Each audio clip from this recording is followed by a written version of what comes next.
we're now going to take a look at the 2015 budget, and we have in the studios to help us discuss the 2015 budget estimate, a financial consultant, Mr. Osarenkho.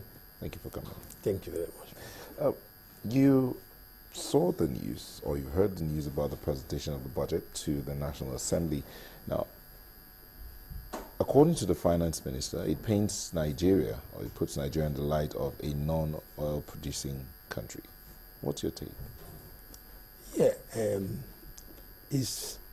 the view of what is happening now, I think it's better to go from the zero-based budget. It's better to take it from the start if we don't really produce oil, rather than the way we used to live in the past, where we just think we go there. Remember one of this program here, I was invited here, I talked about what actually brought corruption in this country. That people go just take oil from the ground, sell and share money. That's actually one of the major reasons of corruption. But I think it's good to take it from that position. Let's see ourselves as if we don't really produce oil, and see a country that should be able to work on the population that God has given us, the economy that has given us, to be able to do a budget that actually can be sustainable, rather than create this kind of artificial thing. Supposing the oil wasn't really there, so we have to survive as a nation. Okay, but even though we're looking at us as a non-oil producing country, yeah, there are some who think that the estimates are quite bogus for a non-oil producing economy. 4.3 trillion naira, over 4.3 trillion naira, almost 4.4 trillion. Yeah. Now, isn't that too much to start off with? No, to be quite honest with you, I think if you look at the size of the economy, that is not too much in terms of budget. First, I remember I equally said in that program, I'm one of those who believe in this economy. The population size gives us a lot of strength to plan. And if you look at when you talk about Africa, where do you look at Africa? It's Nigeria. And come to think about the economy, looking at the agri sector, that has not even grown. We've not even started from anywhere. If we were to look at the agri sector and all other sectors together, I think 4 point something is not even too much. I'd like to remind you that if our taxation system was actually working properly, this peanut, when you look at the total number of people who will be gainfully employed, who are actually doing some business, and the tax system is put in place properly, you'll be able to see that a lot can be collected, which should be enough to actually run this economy. So it's the question of what to do a rethink, to see how do we re-engineer this economy in such a way that we can actually drive it in such a way that you make it sustainable and not relying on one product that actually can create some kind of...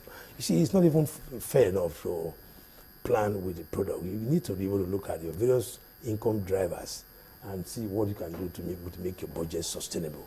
Because supposing that thing fails, it's what we call sensitivity analysis in planning. If you subject it to a lot of these tests, you will see that, yes, you need to now look at that sector that is sensitive to the economy very well to be able to stay afloat. I think that's what they've done. They looked at it. Why we look at the oil and see that they need to actually close our eyes and see, let's work on it. Suppose the oil boom come again, it becomes a plus, rather than make a budget on something that you can't even place your decision on. Okay, but we're still looking at the umbrella here. Yeah. The current expenditure is put at 2.616 trillion, and capital at 634 billion. Now, when she was announcing the austerity measures being planned by government, she talked about the need for the cost of governance to be reduced.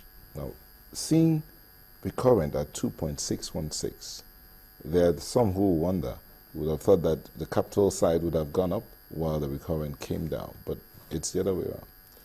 I agree with you, but see, it takes a long time to make a shift. If you look at the way they've been budgeting for some time, they've been trying to move to the capital side for the capital to grow. Because the capital side actually that help to produce more growth to the economy. The recurrent, yes, if you want peace, if you want things to remain normal, you need to also take care of that. You know what I'm saying? But I think there's need to balance both, and you can't just make a major shift in 1 year. It will create some kind of chaos. I think that's what they're trying to do. They're trying to manage the situation to create chaos. They want to equally enable the system to work. It's a democratic system, you know that, and this even here where the election is going on, they need to be able to to rock the boat before the team actually comes. So I think those are the things they should most put into perspective. They need to let the economy continue to run properly. They need to equally get the foreign investors to see this as the place to come to, because I must tell you, there have been quite a lot. The FDI that have come to this country, and we need to actually make sure there's nothing that may throw some panic so that they don't start moving capital flight. So I think that is what they're trying to do, to manage the economy in such a way that we can grow and remain in the business. There are a lot of factors that make things uncertain for us. I mean, next year we have elections. We've been seeing a downward slide in the capital markets. They say it's as a result of investors moving their money out, and also because of the downward spiral of the price of oil. But let's first of all look at that price of oil. $65 per barrel is still our benchmark. Some people say it's still our very optimistic benchmark, even though the spot price of crude is around $59, $60 per barrel. What is your take, especially when you talked about sensitivity planning? What is your take on that benchmark price? Fine. To move down from about 100 and something to 65, I don't know the last one he had, that was a major drop. Like you just said, 65 is what we have now, and the oil price is not even up to that yet. You also look at it that even the excess crude, to me, is an aberration. That creates a lot of issue where you can't really pin down. I believe, too, if you have it at that 65, there's need for government to put in place proper checks and control to make sure we don't get down below that level. Mark you, there is also the volume side of the oil too. We are looking at the value, that's the price side. If volume actually goes up, maybe through OPEC and whatever, they're able to increase the volume, and we're able to have more volume, and that's the price. Do you think that won't be counterproductive? Because first of all, the reason why people say, the analysts say we have this problem in the first instance is because there's a glut. There is no one, the sale, so to speak, is not moving as it used to because of U.S. finding shale oil. So don't you think that will be counterproductive? A lot of people have said that if the OPEC had cut production, the chances that the prices would have gone up would have been higher. Yes, these are two things we need to play with. The issue here is that, like you already said, the U.S. they were dominant in this purchase of oil from our market for a long time until now, where they are moving away. But I believe in the fact that you don't put all your eggs in one basket. And I believe too that the government is thinking wide by looking at other areas, other countries in the world who may be able to buy. I agree.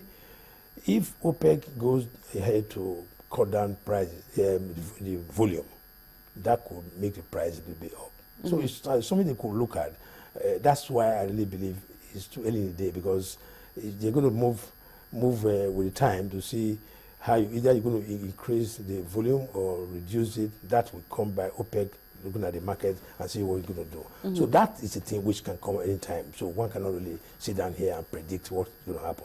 We're even glad that the President OPEC president is from here, so it gives us some leeway to be able to see that at least our protection is kept very close to our heart. But that not being, having said that, the main thing I'm trying to drive out from what you said is that, yes, oil is there. I am very proud the government is looking at how to look at other areas.